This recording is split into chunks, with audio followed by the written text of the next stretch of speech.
spelled wrong, poggers.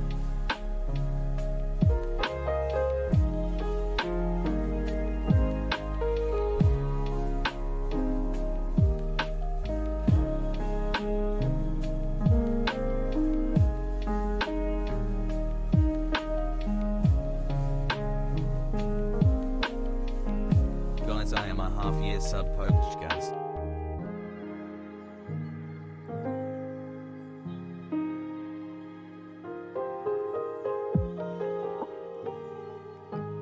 What is chat talking about, Pepela?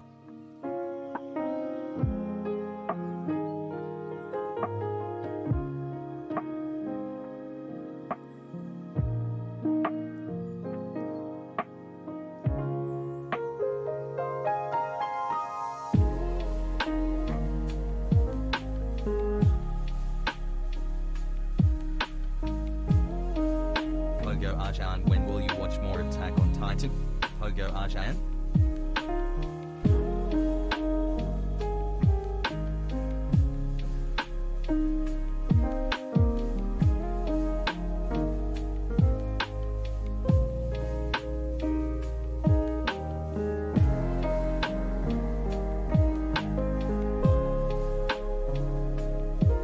Can I get duckers in chat GTTC?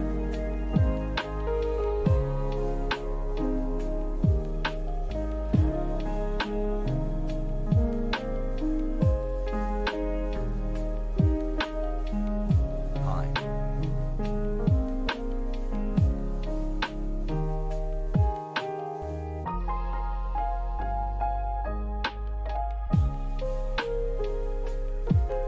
Eight months, Pog, love this community hassle.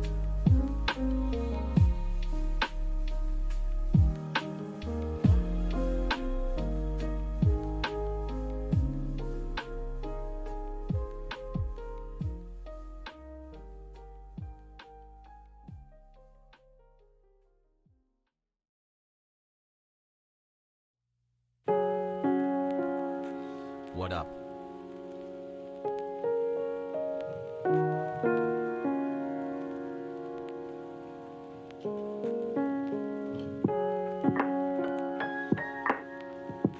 Hello chat. MS Meta fan here. Can't believe it's been 9 months already since I've been subbed. Have a great day, love you.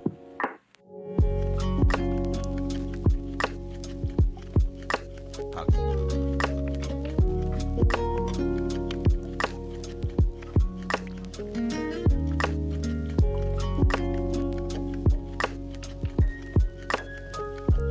People, hey.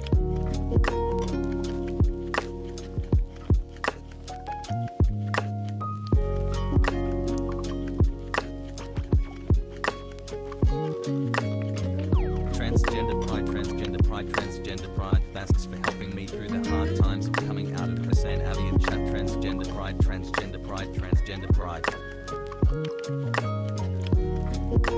Thanks for the radicalization.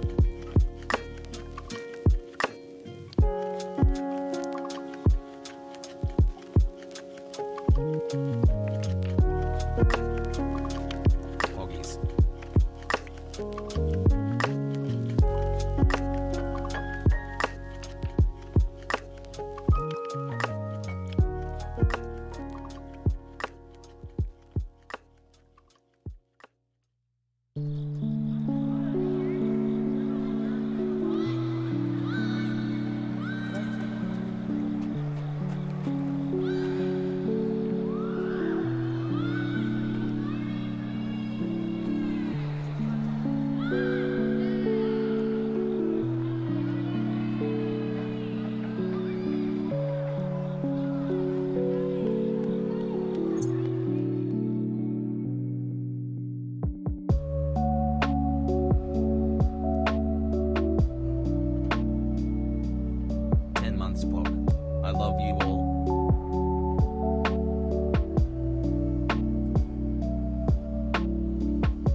6 months with my favorite streamer.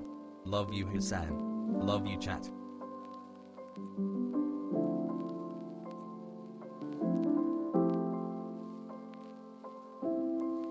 Stop the count.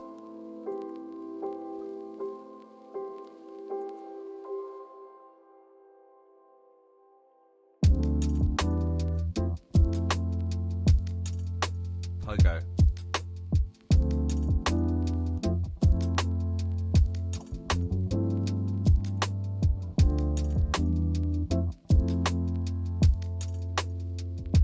Transgender pride, transgender pride, transgender pride.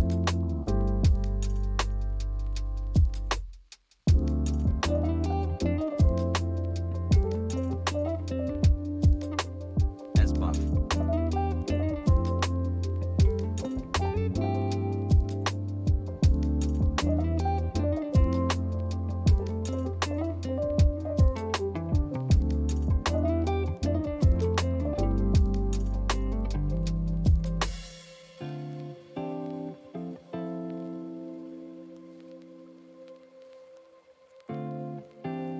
Yo.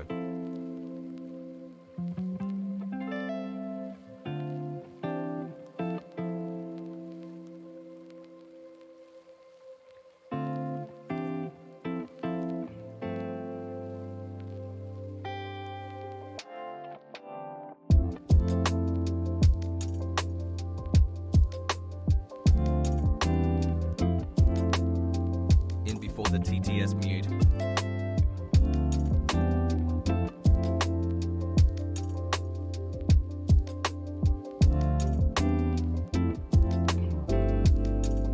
Hi chat, love you, hugs.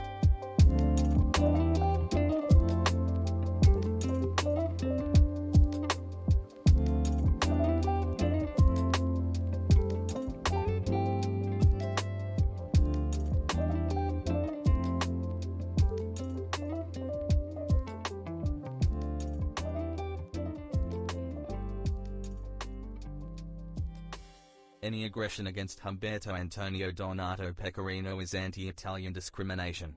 Hassle.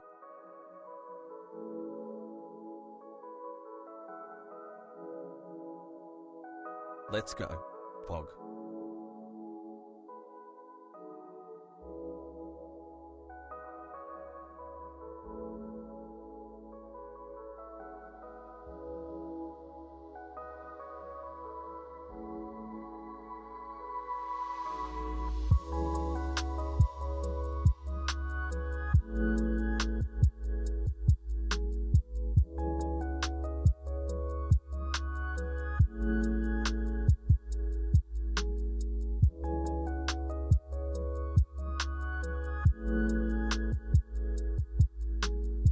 Poggies.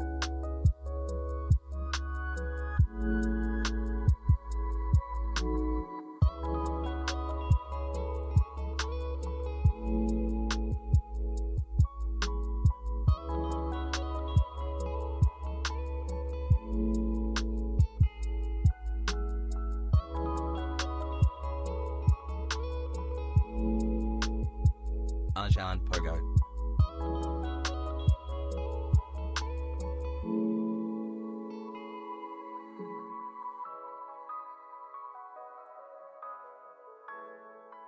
Still a sub baby, but I'm glad to be here. Hassle chat and hassle Azan.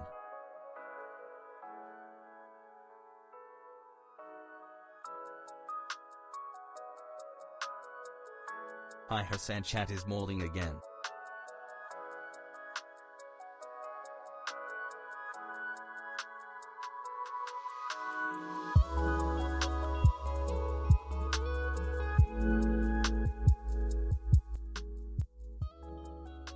What's going on, everybody? I hope everyone's having a fantastic evening, afternoon, pre-noon, no matter where you are in the world. I'm Hasan Piker, and this is the HasanAbi broadcast coming to you live from sunny California, Los Angeles, folks. We are live, boys, girls, NBs. We are live and alive on this fantastic day, and I hope you're having a great one. It is Tuesday, March 2nd, 2021, 11:14 a.m. And it's 71 degrees in Los Angeles, and I'm still kind of chilly. I don't know why. I don't know what's going on. Sometimes my house is a little bit colder than the outside. You know what I mean?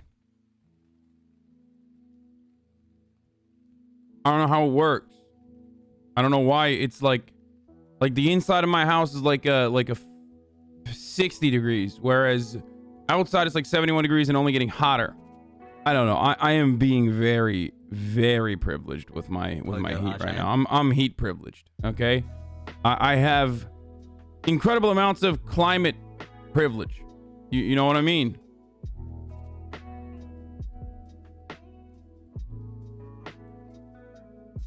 Anyway, does your house face the sun? That might be why. I don't know what that means. 4 months. Anyway, thank you, Sook, for the 25 months.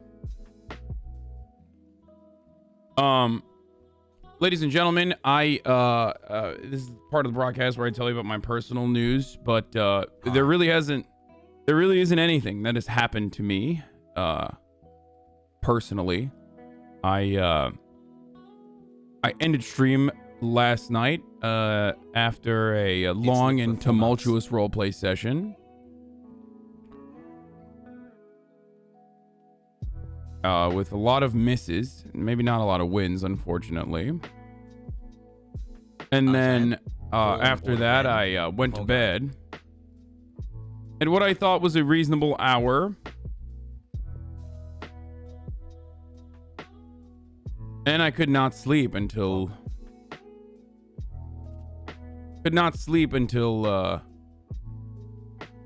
like 2 a.m. pretty much. The L's were still pretty funny, I think. We'll see.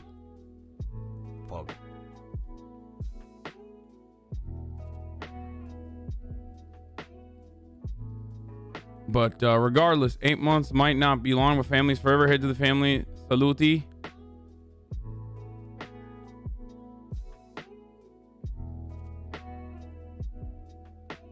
But this morning I woke up and I thought to myself, instead of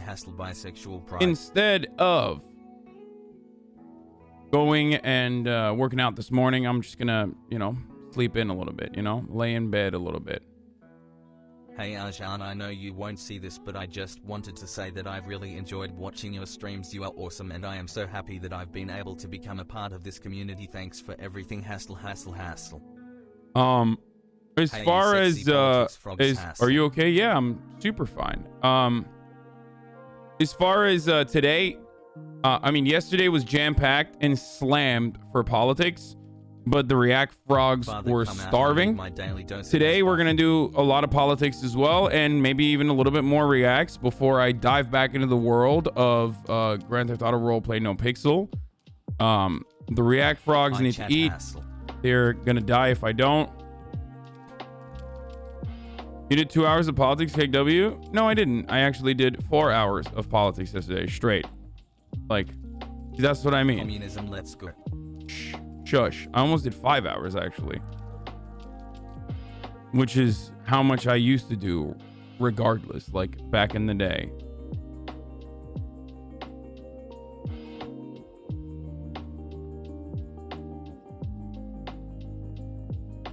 And I will do more politics today as well, even though there isn't that much going on top of everything happening.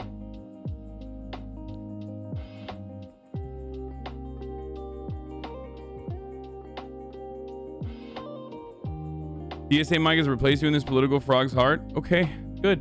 I'm glad that you're getting your fucking kick from somewhere at least. Y'all are fucking addicts, dude. Jesus Christ.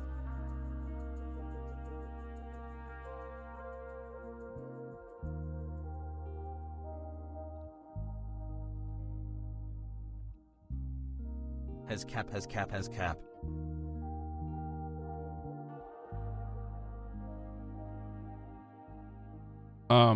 Who's my React Indie kick? I don't know, man. I don't know what this stuff like hurts my soul a little bit. Like, I don't know what you want as far as like just enjoy, just sit back and enjoy things. Like, it doesn't always have to be. You have to watch XQC now? Well, XQC doesn't fucking do reacts either. He's been playing roleplay as well. Hi everybody. That's what I find to be kind of funny. Whenever people are like, "Oh, I'm tired of this community. I'm moving somewhere else," and like I'm sick and tired of like, you know, your problematic takes. So I'm gonna be going and watching like another Twitch streamer now. It's like, okay, well the other Twitch streamer, half the time you're like mad at me for not canceling the other Twitch streamer that you're now watching. Like, 3 months. I don't know. I don't know what you want from me.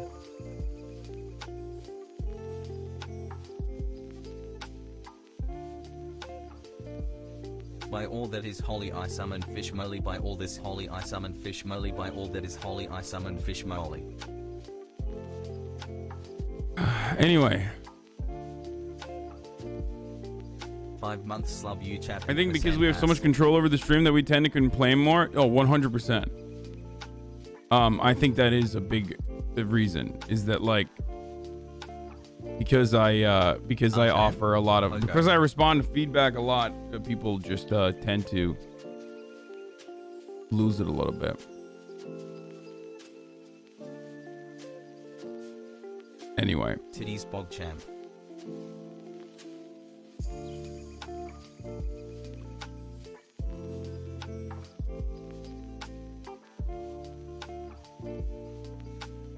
Chat, it's time. Putin walk, get going now. Putin walk, it's time to cancel some more people. Putin walk. Just kidding, it's Tanner from High School Nerd. You sound tired, but did you get enough sleep? I did, but I need even more, honestly. Okay. Or maybe it's because I slept in, kind of, that I feel like I might have overslept.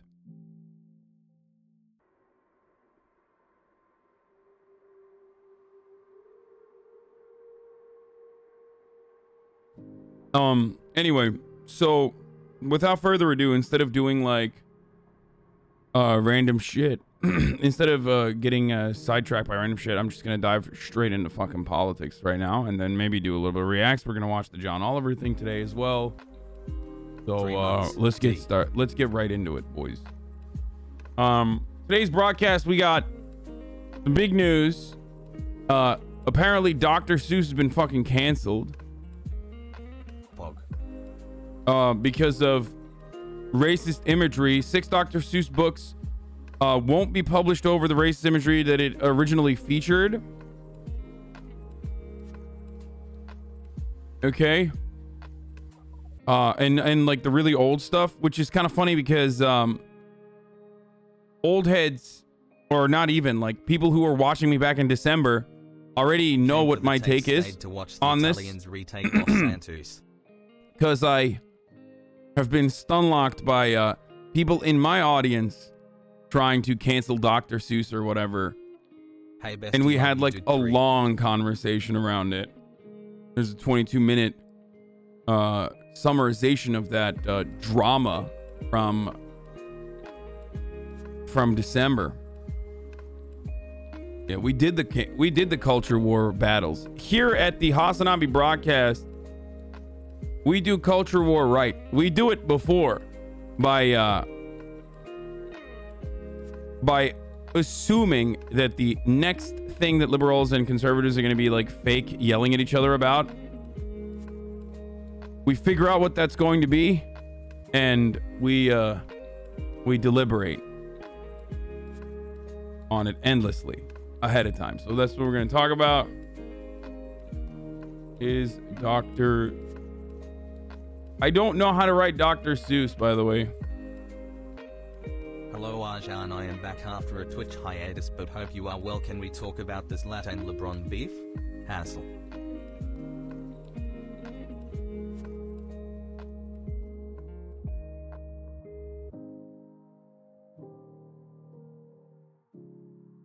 Is Dr. Seuss canceled? Why is that a big deal? Cuomo is getting his comeuppance. More news and reacts. 5 months pog. Now, get in. Daycare is open. www.twitch.tv. Loving the GTA RP Steams 3. You make my days go. / HasanAbi. Let's go.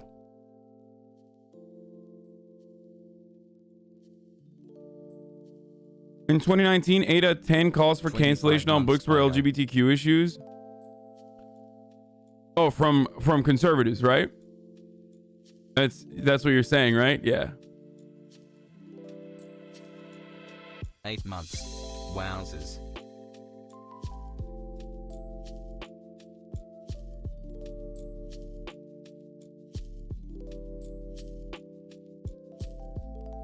For all of the Normans, I mean, I'll just get started on the Dr. Seuss shit.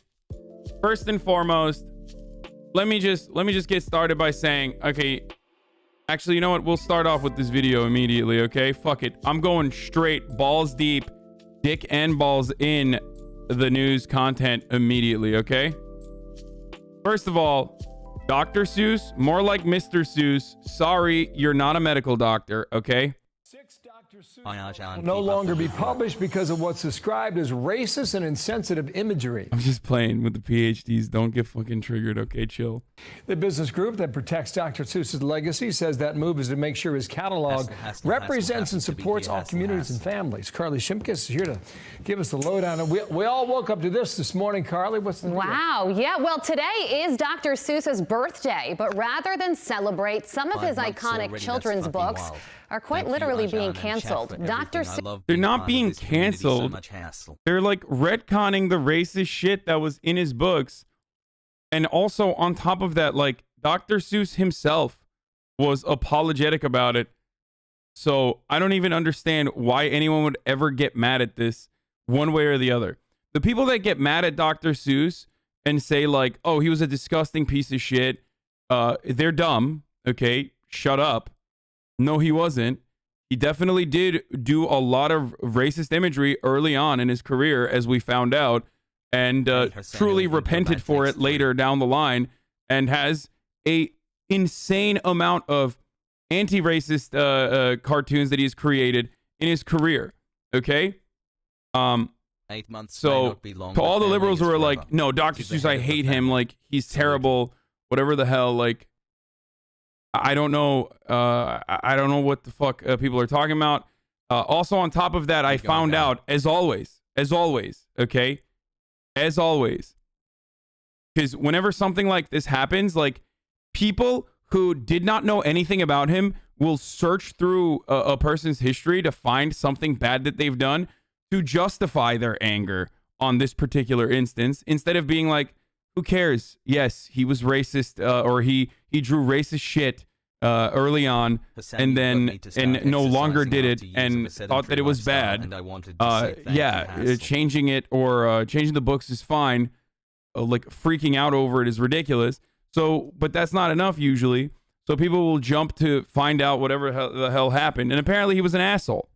Apparently he cheated on his wife while she was dying of cancer, and then she committed suicide.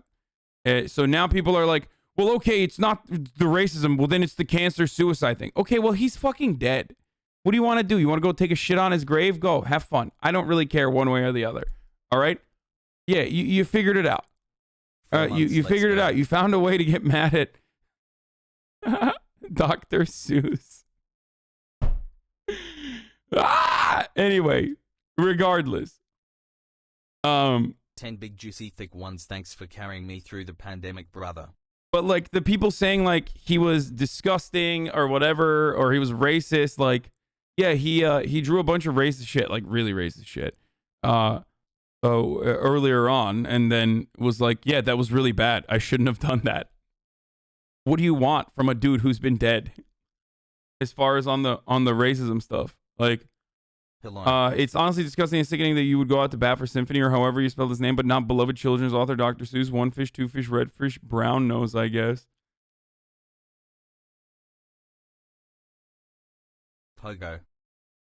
If removing racist imagery in Dr. Seuss is cancel culture, what exactly is your culture? Wait, what? I didn't say it's cancel culture.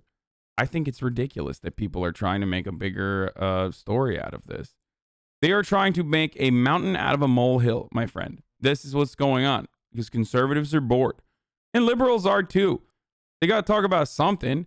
I mean, obviously, we can't endlessly pontificate on why the Senate parliamentarian could technically be overruled by Kamala Harris or even literally fired promptly and replaced by the Democratic Party if they genuinely wanted to push for the $15 minimum wage to be included in the $1.9 trillion coronavirus relief package that is tacked onto the budget reconciliation that only happens in very limited opportunities before you have a midterm election and potentially lose your entire majority, your narrow 50-50 Senate split and your narrow majority in the House of Representatives. We can't talk about that for as long because that's boring after a while. So you got to find out, you got to find something different. You also can't have a conversation over and over again about like why this time bombing Syria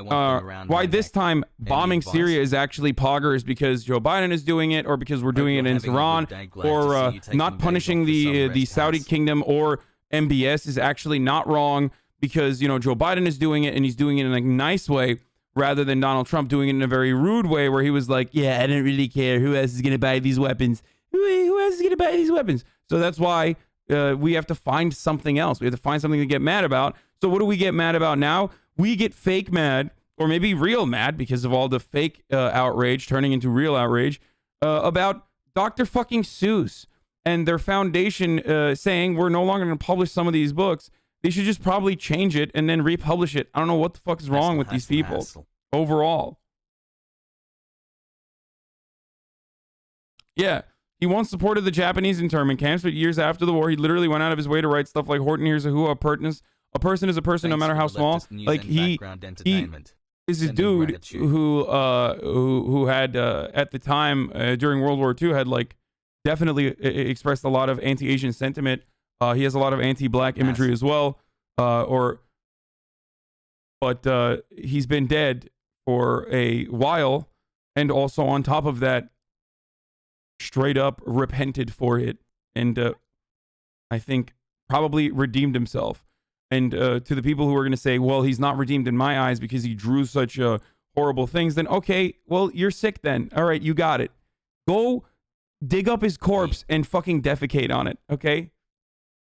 Like, motherfucker's been dead since every Zoomer that says that they're upset about this has been alive. And he wasn't even like super based or anything either. 8 months of the most quality and ranged content hassle. Like, see, the thing I don't understand is like, do you guys not have grandparents? Like, are they all dead? Do you not have parents?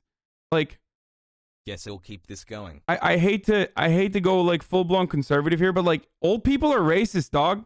Okay? Like they just are. They're from a different time. They have an entirely different worldview. And also they don't understand a lot of the shit that's going on.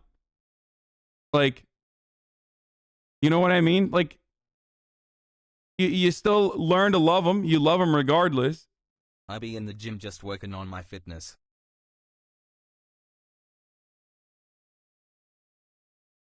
This whole thing has been blown up by Twitter. The only two options in that discourse is he's a racist or cancel culture is out of control. Yeah, no, here's the third option.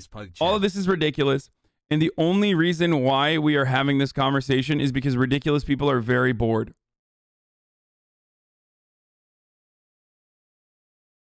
Six months. Like, your parents, newsflash to all the Zoomers in here who think that like everyone's supposed to be like as open-minded as you. Your parents and your grandparents are probably super fucking homophobic. They're probably kind of racist. Thanks for ruining my life. No matter what, if you're lucky, if you are a lucky person in my audience, they're liberals. Okay, so they love, I don't know, bombing Iran and shit like that, but are otherwise at least a little bit more open-minded to the marginalized communities that I just mentioned. Okay. That's if you're lucky. If you're unlucky, then they're complete psychopaths who they're complete psychopaths who think that like, you know, vaccines are fake and they cause you to have autism and homosexuality and all this other fun stuff. So You know what I mean?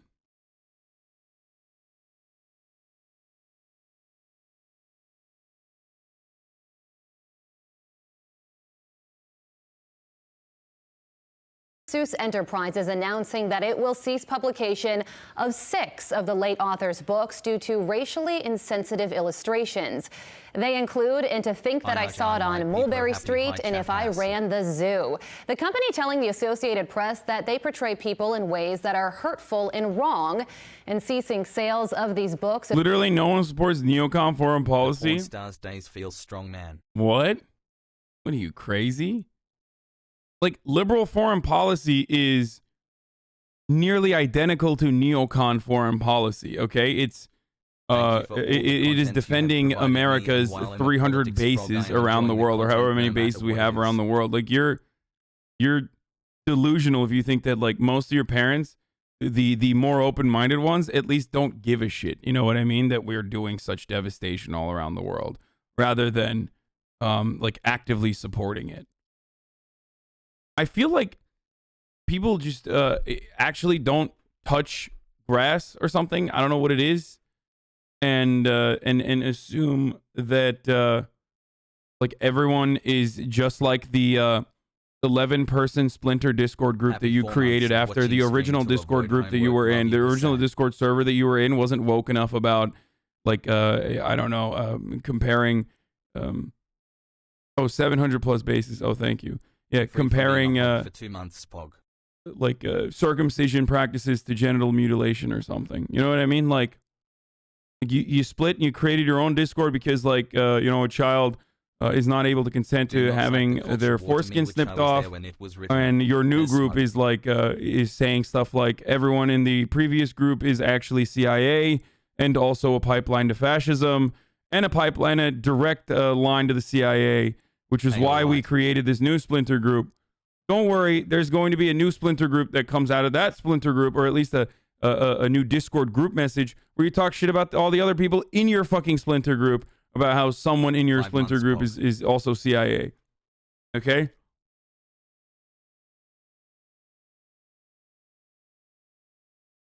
What I'm saying is, your worldview in a lot of instances is defined by your immediate experiences. And unfortunately, on the internet, a lot of people end up, especially in leftist circles, this is like something I have personally experienced. In leftist circles, like, people like to create smaller and smaller in-groups so that, you know, people that agree with them in every single way and in every single capacity can get together and talk about how they have their opinions and how correct they are. And unfortunately, that creates a very sheltered worldview that oftentimes makes people feel like everyone is a certain way when they're clearly not. Bro, I have to meditate so many discussions between sheltered people online because people on both sides get repulsed by the opposing opinion, and you have to basically force them to talk it out because no one's going to believe your argument if you just yell at them and try to get them banned. I request my monthly attention from ChatBXQC cucked me 2 days ago. Anyways, chat. Why are you subtweeting Brace? See, that's the funniest thing is, like, I have disagreements with people on the left all the fucking time. I still love them, and I still think, for the most part, that they're doing a great job. Or they're entertaining. 5 months, let's go. Azan Pogo, Azan Pogo, Azan Pogo, Azan Pogo. My mom was Japanese, my dad is white American. My mom warned me as a child that racism against Asians is wholly accepted in America. This is 100% true. 3 months. And I need to grow thick skin. That's not true, really. I mean, it's good to have confidence within yourself, but, like, you know, it's not your fault that people are being fucking racist towards you. It's not surprising that Dr. Seuss was racist against Asians and crimes against Asian Americans are skyrocketing. No, this is not connected to one another. Don't be ridiculous. Absolutely zero people know that fucking, like, 12 people before yesterday knew that Dr. Seuss was racist or against Asians. And again, even less people know that his depictions of Asian people in a racist way was atoned for. That last part is ridiculous. 7 months of radicalization. Like, the current wave of xenophobia is coming from anti-China sentiment, anti-Chinese sentiment, because they are very successfully becoming a hegemonic power, and that is terrifying to Americans who live and have taken advantage of being the dominant country, a dominant superpower in the world for so long, for as long as they've been alive. So that fear manifests in very different ways. Okay, one of which is just fucking hating Asian people. Coronavirus being directly linked back to China for some incredibly psychopathic and racist reason is another reason why Asian hate crimes are skyrocketing right now in this country. But everyone's always been racist against, or racism against Asians have been deemed acceptable is the correct take regardless. But assuming that people are being racist against Asians right now more than ever before is because of, you know, Dr. Seuss's fucking pro-Japanese internment camps book that he wrote, like, or a cartoon that he wrote fucking 100 years ago is, I'm sorry, kind of an insane take.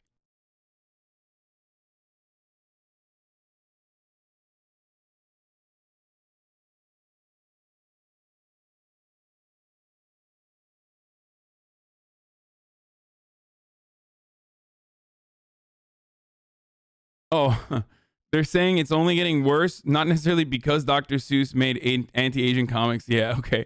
If you didn't mean that it's happening because Dr. Seuss made anti-Asian comics, then yes, then that take is true.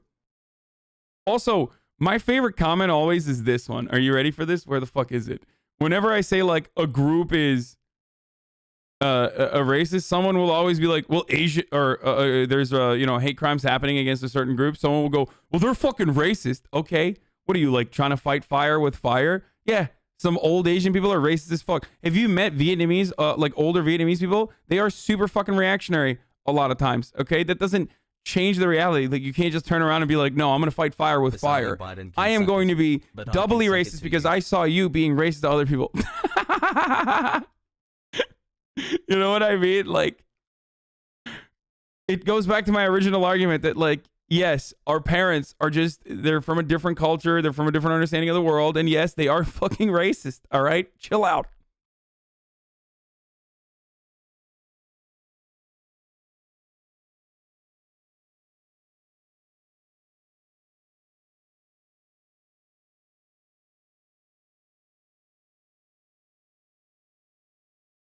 Brother, I fight fire with fire, brother.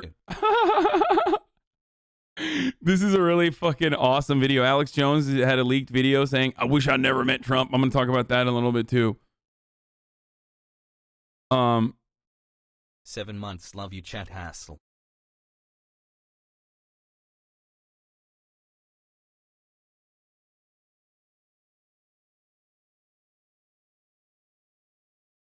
Vine jam. Anyway, is the problem with the left that we're playing by the rules of a game GOP shifting on, or is it we elected gutless people and fake progressives?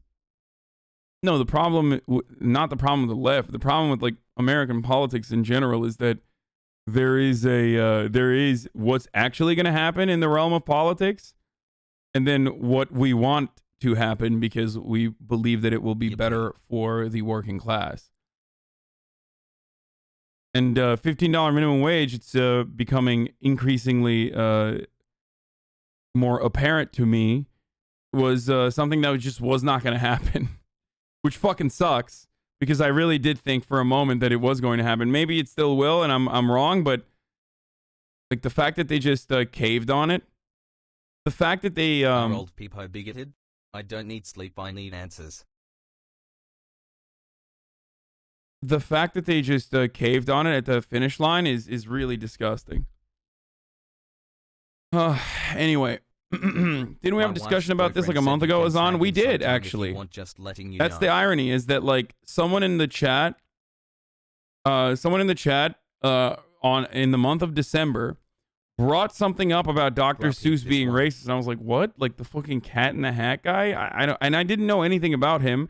I didn't know anything about, like, his books or whatever. I never read them. I have no cultural or personal connection to Dr. Seuss or his books.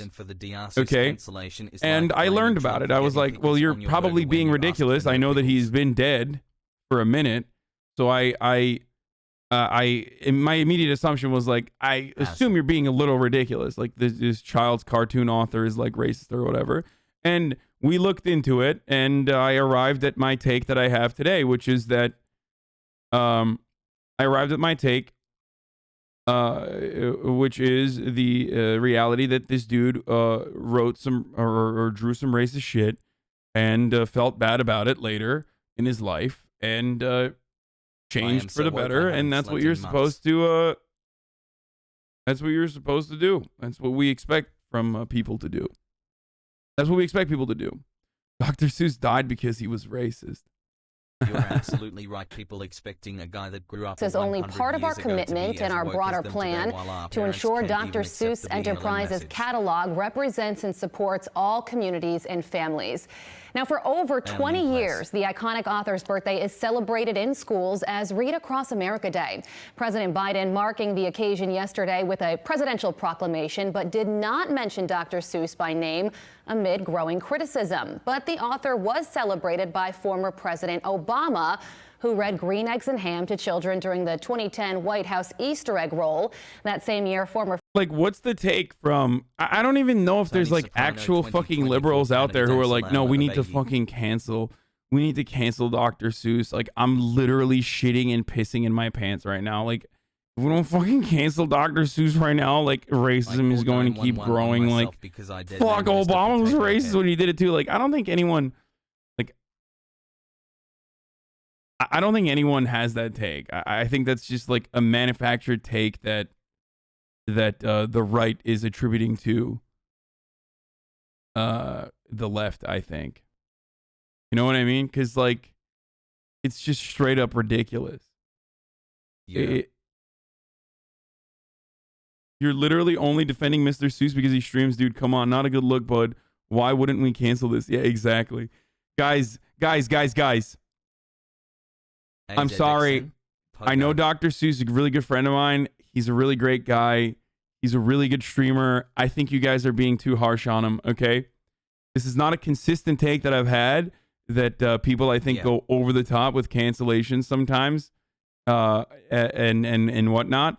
And I'm only doing it because I find him to be a pleasant individual to be around. Sam, I am constantly trying to give you green eggs and ham is actually a caricature of Polish people who constantly want to feed you sausages. I don't know why I didn't pull that book too. Yeah, because anti-Polish sentiment is not only accepted, but encouraged, okay? That's why. Dr. Seuss sucks anyway. Shit law. Have you ever talked about the EU medical healthcare system and why it's expensive? What?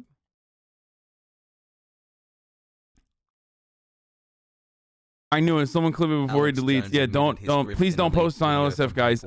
I was cloud chasing, and that's why I defended Dr. Seuss back in December, and I'm defending him still. Mr. Not Dr. Seuss is a 14K Andy.